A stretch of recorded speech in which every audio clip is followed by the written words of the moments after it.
우리는 미국 주식이 장기적으로 무조건 오를 거라고 생각하고 있잖아요. 근데 역사만 봐도 절대 그렇지 않습니다. 미국 시장에서도 10년, 15년 동안 죽쓰는 경우가 꽤 있거든요. 그렇기 때문에 필연적으로 다른 자산에도 분산 투자를 해야 되는 겁니다. 절대로 확신을 가지면 안 돼요. 사실 이제 다수가 돈을 버는 투자라는 거는 없습니다. 시장은 무조건 다수의 피눈물로 이제 그 소수를 먹여 살릴 수밖에 없거든요. 아 그래 저 길이야라고 생각을 하는데 저거에서 안 된 사람이 훨씬 더 많다라는 거를 알아야 됩니다. 그 20년 후에 잘 나갈 그 우량주를 알아볼 안목이 있느냐? 99.99%는 없습니다. 네.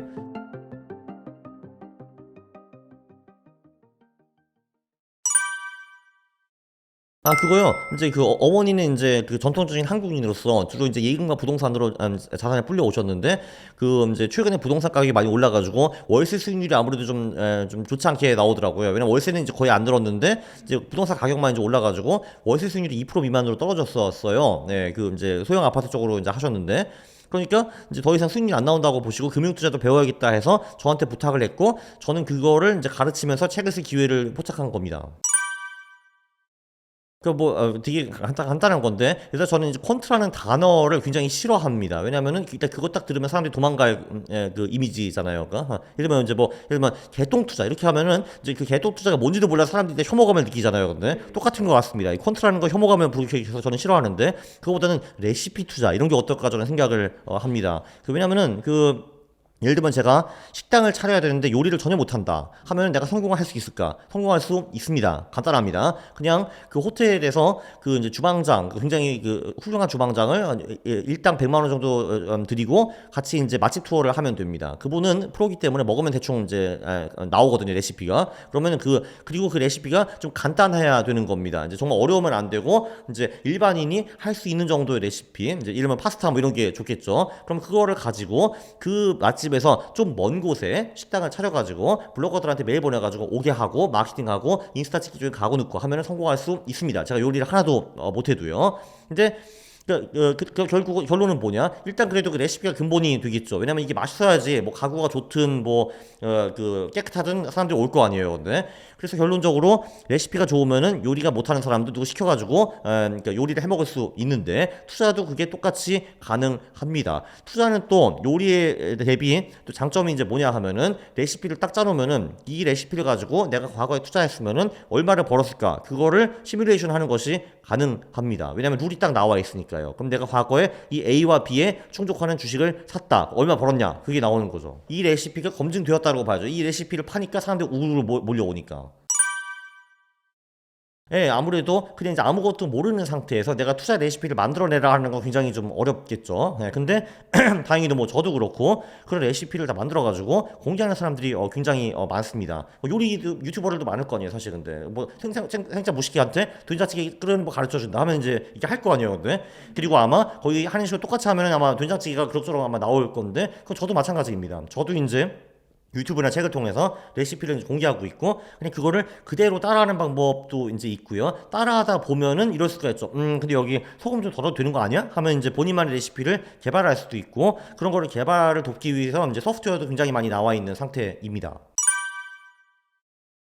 저는 이제 소위 그 우량주의 장기 투자라는 거는 정말 개소리라고 저는 생각을 하고요. 물론 이제 그런 사람이 있습니다. 이제 저도 실제로 그런 사람 만난 적이 있어요. 제가 워렌 버핏 보러 이제 오마하에 갔거든요. 이제 주주총회 갔는데 저의 앞에 서 있던 분이 독일 분이셨는데 그분이 1987년부터 지금까지 버크셔 존버를 하고 있었습니다. 그래서 150배 이상을 벌었고 그분은 돈이 생길 때마다 버크셔 그 추가 투자를 했대요. 리스펙. 그래서 엄청 부자가 되셨는데 근데 그런 분이 한 분이라면은 그냥 소위 무슨 뭐 카카오나 네이버 이딴데 이제 장기 투자 해가지고 이제 물려 있다라는 분이 한 100명이 됩니다. 그래서 이제 우리는 그 장기 투자의 성공 스토리를 보고서 아 그래 저 길이야라고 생각을 하는데 저거에서 안 된 사람이 훨씬 더 많다라는 거를 알아야 됩니다. 그리고 그 사람들은 유튜브에 안 나오거든요. 내가 이렇게 할 수 없잖아요. 그러니까 아 내가 예를 들면은 뭐 노키아 장기 투자해가지고 20년 해봤는데 마이너스 85%야 이런 거 우리가 할 수가 없는 거잖아요, 사실. 그래서 그거는 사실 엄청 허상이라고 저는 봅니다. 그 우량주 장기 투자. 왜냐면은 오케이, 네가 그 20년 후에 잘 나갈 그 우량주를 알아볼 안목이 있느냐? 99.99%는 없습니다. 네. 그 재밌는 게 뭐냐면은, 그러니까 2000년에 그 시가총액 가장 컸던 10대 기업 제가 한번 보여드릴게요. 2000년에 보면요. 여기 이제 톱10 그 기업들을 보면은 우리가 잘 아는 MS는 있어요. 근데 MS는 오케이 인정했으면은 근데 보면은 2위가 제너럴 일렉트릭이건 GE라는 회사거든요. 그 회사 25년 동안의 수익률이 마이너스입니다. 예, 그리고 3위는 NTT 도코모네요. 한마디로 이제 일본 이제 그 통신 회사인데 여기도 제가 장담하는데 수익이 별로 이제 안 좋을 거고요. 그리고 여기 보면은 이제 그 노키아 여기 좀 거의 망했잖아요. 마이크로소프트 그냥 거의 망하다시피 팔려 나갔잖아요. 그리고 보면은 뭐 시스코 같은 경우도 굉장히 훌륭한 회사이긴 한데 2000년에 하도 고평가되어 가지고 20몇 년 동안 돈을 못 벌고 있습니다. 그 주주들은요. 예, 그리고 보면 이제 월마트는 모르겠다. 여기는 뭐 좀 벌었을 것 같기도 하고 인텔도 그때 완전히 이제 독점 회사였잖아요. 2000년에. 근데 지금 이제 GPU 나오고 엔비디아 나오고 하면서 좀 돼가지고 그때부터 수익률이 굉장히 안 좋습니다. 25년 동안에요. 그리고 이제 더이슈텔레콤 이거는 이제 제가 독일에 그때 살았거든요. 이제 그때 한마디로 독일 사람의 주식에 관심이 하나도 없었는데 더이슈텔레콤이 국민주가 됐어요. 갑자기. 그러니까 더이슈텔레콤은 지금 막 KT랑 비슷한 주식이거든요. 그때 근데 인터넷 깔고 브로드밴드 나오고 하면서 대박 와 해가지고 갔는데 당연히 결말은 비참했습니다. 그래서 이 보면은 그러니까 지금 매그니피센스 7 이런 얘기 하잖아요. 근데 지금 이 2000년 1월 1일 이때 얘네들이 매그니피센스 10이었거든요. 근데 이 중에서 잘 나간 놈이 MS 하나밖에 없고 나머지 9놈은 아주 매우 그저 그렇습니다. 돌이켜보면은 지금 24년에 마그니피센스 7이 20년 후에 마그니피센스 7일까 그럴 가능성이 별로 없다라고 보는 거죠. 저는 그 중에서 한두 개 놈들은 계속 이제 훌륭하게 갈 것이고 나머지는 그냥 흐지부지 뭐지 그 구글이 뭐였어 이렇게 할 것 같다는 거죠. 저는 네. 그 부동산이라는 건 말 그대로 부동이기 때문에 그 자리에 있는 거잖아요 사실. 근데 갑자기 사람들이 강남 쉣 하면서 이제 야 우리 정부라 의정부로 가자 할 가능성은 별로 없잖아요 사실 그거는. 네. 근데 기업은 완전히 다르죠. 왜냐면 이제 그 보통 이게 어느 정도 탑까지 올라왔는데 거기서 방심해가지고 후발주자한테 먹히는 기업들이 굉장히 많거든요. 사실 자본주의 역사는 늘 그렇게 발전해 왔습니다. 예. 지금 보면 이 마그니피 7이 영원히 갈 것 같은데 절대 안 그런다는 거죠. 아니 노키아라는 기업도 한때는 핸드폰 시장 80% 잡고 있었던 기업이에요. 완전 거의 뭐 독점 기업이었거든요. 근데 지금 노키아 없잖아요. 예. 그렇죠. 100만 원 되죠 뭐 사실. 네. 근데 사실 뭐 근데 우량주도 100만 원이면 다 살 수 있으니까요. 뭐 다 몇십 불 하는 경우가 많으니까요. 그죠? 네. 몇만 원 정도니까요. 다. 네. 그러니까 사실 그거 오히려 좋은 거예요. 왜냐면 여러분이 투자를 이제 그 초보라고 하면은 그 초보자들이 하는 그 하는 실수들 있거든요. 이제 그 실수를 그 작은 돈으로 하는 게 훨씬 좋죠. 왜냐면은 주식시장이라는 거는 실수라는 게 무조건 손실, 내 돈을 잃는 걸로 귀결이 되거든요. 근데 그거를 몇 억으로 하면은 이제 안 되죠. 예를 들면 이제 송이구 작가님이 뭐 이제 서울에 자가가 있는 뭐 김부장 이런 이야기 쓰셨잖아요. 거기 스토리도 보면은 이분이 이제 가장이시고 열심히 회사에서 이제 일만 하다가 이제 소위 꼰대가 되시고 이제 부장까지는 갔는데 거기서 잘렸거든요. 그래서 이제 퇴직금 받고 몇 억을 가지고 투자를 하시는데 당연히 한 번도 안 해보셨기 때문에 처음부터 사기 당해가지고 다 날립니다. 이런 얘기가 나오거든요. 자, 오케이 사기 당하고 날리는 것까지는 다 인정인데 그 돈을 100만 원대 날려봤어야죠. 이제 몇 억으로 날리면 큰일 나는 거죠. 그럼 가족 전체가 흔들리는 건데, 그렇죠? 그래서 작은 돈으로 시작하는 거 굉장히 좋은 거고 무조건 작은 돈으로 시작을 해야 되는 거고 그걸로 처음에 좀 말아먹는 것도 굉장히 괜찮습니다. 그러면 큰 돈을 안 말아먹을 거니까. 뭐 제가 요 프로그램 보여드릴게요. 참고로 저는 여기 이제 주주로 있습니다. 네, 이제 이런 식으로 소프트웨어가 생겼거든요. 그러니까 이제 사실 아주 심플하게 요것만 아셔도 될 것 같아요. 그냥 소형주 중에서 그 최근 분기에 성장이 가장 높았던 기업 그냥 따라 사기. 네. 그리고 그 다음 분기에 교체하기. 이것만 아셔도 돈을 많이 벌 겁니다. 네, 그렇죠. 그러니까 그러면은 퀀트 소프트웨어는 뭐를 해주는가? 이런 거를 내가 과거에 꾸준히 해서 얼마를 벌었을까? 이제 그런 거를 이제 시뮬레이션을 돌려볼 수가 있는 거예요. 한번 제가 해볼게요. 여기 보면은 이제 한국에서 투자를 한다라고 치고 요 버튼을 이제 누르면요. 그러면은 일단 우리는 소형주에만 투자하게 됩니다. 그러니까 한국에서 시가총액 하위 20% 기업에만 투자를 하게 되는 거고요. 그리고 이 중에서 이제 소형주 중에서 쓰레기 기업들이 되게 많거든요. 그래서 관리 종목이라든지 적자 종목이라든지 이런 거를 다 뺐습니다. 그리고 이제 중국 상장 기업 다 뺐고요. 이렇게 뺀 다음에 다음 페이지 넘어가가지고 자 그러면은 성장을 보는데 PD님은 어떤 성장을 제일 중요시 여기세요? 매출액, 영업이익, 순이익?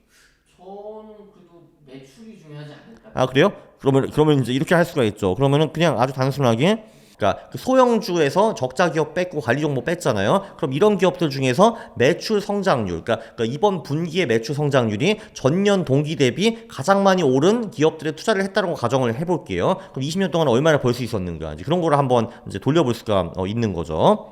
그럼 이제 이 소프트웨어가 그걸 돌려줍니다. 한마디로 네가 최근 분기에 매출 성장률이 제일 높은 소형주만 꾸준히 20년 동안 샀어. 그리고 매 분기에 이거를 반복을 한 겁니다. 이러면 이제 2분기에 성장률이 가장 높은 소형주는 3분기랑 다를 거 아니에요. 그러면은 3분기가 되면은 그 2분기에서 가장 잘 나갔던 걔네들을 팔아버리고 3분기에 가장 성장이 높았던 기업으로 갈아타는 그 작업을 하는 거죠. 아주 간단합니다. 분기에 한번 하면 되는 거니까요. 분기 보고서가 딱 나왔다. 그러면은 저 소형주들이 매출 성장이 제일 높았네. 그럼 쟤네들 20개를 사자. 20개 종목입니다. 분산 투자를 위해서.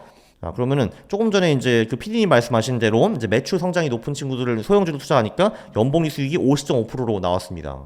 50.5%. 그러면은 이것도 개념이 안 되는 경우가 그 복리 50%가 무슨 뜻이야 하실 건데 그냥 한마디로 이제 내가 100원을 투자했는데 그 다음에는 150원이 되고 150원이 또 50%가 드는 거예요. 225원이 되고 그 다음에는 계속 1.5배 이렇게 들어간다고 볼 수가 있어요. 그래서 20년 동안 이 전략에 꾸준히 샀으면은 우리가 총 수익이 4,784배로 나옵니다. 4,784배, 20년 만에. 엄청나죠? 예. 근데 주의해야 될 건 뭐냐? 이 전략을 썼으면요, 최대 손실이 55%, 그러니까 안 먹힐 구간에 55% 손실인 구간이 있었다라는 거를 이제 볼 수가 있고, 그러니까 왜냐면 이거를 꼭 안 들으세요, 사람들이. 그러니까 이제 제가 분명히 말씀드리거든요. 여기 보면은 worst 10 drawdown. 한마디로 이 전략이 안 먹힐 때 얼마가 깨졌는가도 여기 상세하게 표시가 나와 있어요. 이제 보면은 20% 이상 손실을 겪은 구간이 10번 있었다라는 걸 볼 수 있습니다. 그러니까 2년에 한 번 20% 떨어진다라는 건데 꼭 이 말을 꼭 안 들으시고 제가 이 말을 한 100번 했거든요. 근데 맨날 그러는 거예요. 야, 네가 시킨 대로 했더니 11% 손실 났어 이 새끼야. 이렇게 하거든요. 근데 내가 말했잖아. 2년에 한 번 20% 깨진다고 이게. 그걸 꼭 안 들은다고 하시더라고요. 근데 보면 여기 2008년 10월에는 31% 손실 난 적도 있습니다. 한 달 만에. 그리고 2020년 3월 마이너스 18% 손실 난 적이 있거든요. 그래서 이 전략이 따박따박 50% 먹는 전략은 절대 아니다라는 거를 알 수가 있습니다. 보시면은 2005년에는 233% 먹었고요. 작년에 19% 먹었네요. 그리고 근데 보면은 2017년에 마이너스 4% 이럴 때도 있고 2008년에 마이너스 28% 이럴 때도 있습니다. 그래서 들쭉날쭉한데 그냥 꾸준히 20년 했으면 4,000별 벌 수 있었다라는 전략입니다. 아주 심플한 전략이죠. 소형주 내에서 매출 성장률이 제일 높았던 놈 이게. 그게 사실 사람들이 소형주를 안 하는 편견이 이게 몇 개가 있어요. 일단 첫 번째, 듣보잡이다. 그거는 인정합니다. 그거는 인정하는데요. 근데 우리는 사실 아는 기업에 투자하기 위해 투자하는 게 아니라 돈 벌기 위해서 투자를 하는 거잖아요. 그리고 이제 두 번째는 소형주는 위험하다. 특히 한국 사람들은 IMF 트라우마가 있기 때문에 소형주는커녕 대형주도 픽픽 무너질 수 있다는 거를 알고 있습니다. 자, 그렇기 때문에 이제 우리가 맨 처음에 관리 종목과 적자 기업을 뺀 겁니다. 얘네들만 빼도 내가 망하는 소형주, 그리고 우리가 지금 소형주 투자를 10년 하는 게 아니라 3개월 단기 투자잖아요. 그러니까 이 두 개만 넣어도 3개월 단기 투자에서 망할 소형주의 99% 이상은 제거할 수가 있습니다. 게다가 우리가 20개 종목에 분산 투자를 하고 있잖아요. 한마디로 정말 재수 없이 적자 기업도 아니고 관리 종목도 아닌데 이 소형주가 파산할 가능성이 있긴 있죠. 당연히 0은 아니잖아요. 그래서 한 개, 두 개 종목에 몰빵하는 게 아니라 20개 종목에 분산 투자를 하는 겁니다. 그리고 또 하나의 편견은 소형주는 거래 비용이 매우 높다라는 편견도 있습니다. 근데 제가 이거 하는 분들 몇 명 아는데 50억 하시는 분들도 있어요. 그리고 제가 이제 모 운영사에도 이제 방문을 했는데 그 소형주 퀀트 하니까 한 3천억 넘어가는 게 어렵다 이런 말씀을 하시더라고요. 그래서 여러분의 자산이 뭐 100억대가 아닌 이상은 소형주 해도 거래 비용 문제 뭐 이제 사고 파는 게 어렵다든지 그런 거는 별로 없을 겁니다. 참고로 요 소프트웨어 같은 경우는 이 소형주의 자동 매매, 알아서 이제 소프트웨어가 사고 파는 것까지 지원해 드립니다. 뭐 크게 수정하지는 않았고요. 엄마도 자산 배분을 하고 있고 뭐 미국 주식, 한국 주식, 한국 채권, 미국 채권 그리고 금 이렇게 하고 계시고요. 최근에 코인도 이제 시작을 하셨고요. 크게 뭐 엄청 뭐 수정한 거는 이제 없습니다. 그거 말고 동적 자산 배분이라는 전략도 쓰기는 하셨는데 그게 좀 번거로워요. 한 달에 한 번 뭐 해야 되기 때문에. 그래서 그거는 우리가 패스했습니다. 그래서 이제 상대적으로 거래가 이제 많이 없는 올레더 위주로 지금 하고 있고요. 제가 이제 작년에 수익률이 21% 정도 났거든요. 엄마 수익률을 물어보진 않았는데 뭐 비슷할 거라고 추정이 됩니다.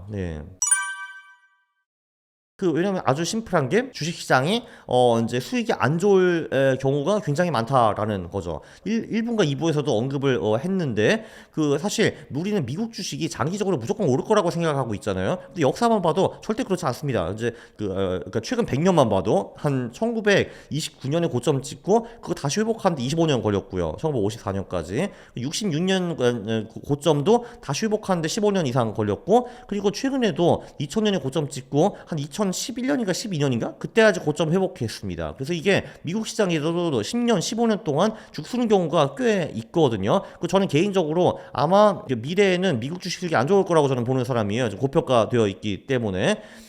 그러면은 그 미국 주식이 그럼 안 좋으면은 내가 미국 주식 몰빵하면은 10년, 15년 동안 고통을 받을 수 있는 거잖아요. 그렇기 때문에 필연적으로 다른 자산에도 분산 투자를 해야 되는 겁니다. 네. 이게 뭐 한국 주식이 되었든 채권이 되었든 금이 되었든 코인이 되었든 뭐 그런 거죠. 네. 부동산이 되었든. 왜냐면은 절대로 확신을 가지면 안 돼요. 사실 이제 지금은 예를 들면 한국 같은 경우에는 미국 주식은 무조건 장기적으로 오른다라는 게 거의 이제 아예 정설로 잡혔거든요. 근데 그러니까 그게 틀릴 겁니다. 네. 절대 안 맞아요. 네.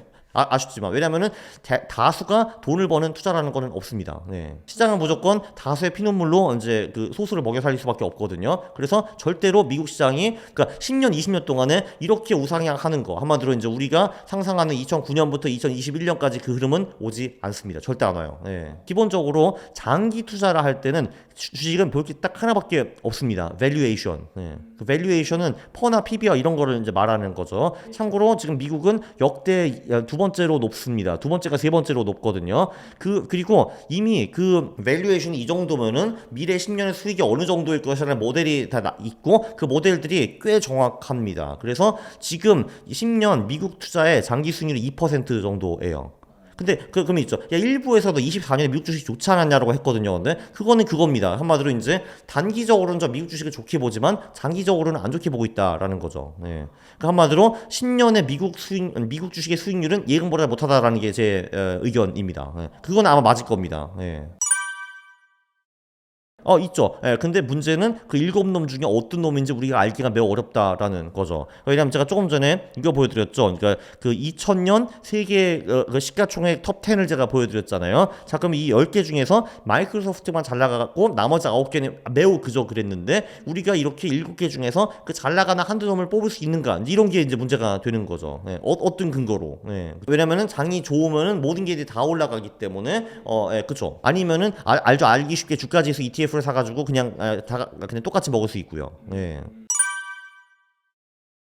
일단 그 퀀트 투자는 이제 직장인들한테 추천을 하고 싶어요. 왜냐면은 직장인들은 아무래도 투자 공부할 시간이 이제 별로 없기 때문에 좀 기계적으로 할 수 있는 방법이 좀 필요하거든요. 심플하게 이제 루틴 비슷하게 할 수 있는 거. 그래서 그 직장인한테 확실히 좀 권하고 싶고 그리고 아무래도 그 T들이 더 잘합니다. F들보다는요. 예. 저희가 F가 아니기 때문에 F를 제가 정확히 파악하지는 못하는 사람이긴 하지만 이제 뭔가 우리랑은 좀 다르더라고요. 하는 방법이. 그러니까 예. 그래서 이제 F한테는 소위 좀 이공계적이니 퀀트 투자가 덜 맞다고 저는 생각을 해요. 그래서 이제 T 직장인들 콘트로 모여라 라고 말씀드리고 싶습니다. 네.